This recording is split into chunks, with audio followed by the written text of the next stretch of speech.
আজ থেকে দেশ গড়তে জুলাই জাগরণ মাসব্যাপী কর্মসূচি শুরু করছে জাতীয় নাগরিক পার্টি। বিকেল ৩টায় গাজীপুরের কালীগঞ্জ থেকে আনুষ্ঠানিকভাবে পদযাত্রা উদ্বোধন হবে। উদ্বোধনী কর্মসূচিতে দলের আহ্বায়ক, সদস্য সচিব, মুখ্য সংগঠক সহ শীর্ষ নেতারা উপস্থিত থাকবেন।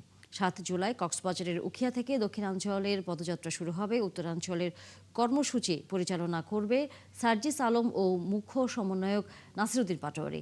দক্ষিণাঞ্চলে নেতৃত্ব দেবেন মুখ্য সংগঠক হাসান আবদুল্লাহ ও মুখপাত্র আসিফ মাহমুদ সজীব ভূঁইয়া। ১৫ জুলাই কুড়িগ্রামে কৃষক সমাবেশ থেকে এনসিপির সহযোগী সংগঠন জাতীয় কৃষক শক্তির আত্মপ্রকাশ হবে। এছাড়া ১৬ জুলাই রংপুরে জুলাই শহীদ দিবস উপলক্ষে শহীদ আবু সাঈদের কবর জিয়ারত ও দোয়া মোনাজাতে অংশ নেবেন দলের নেতারা।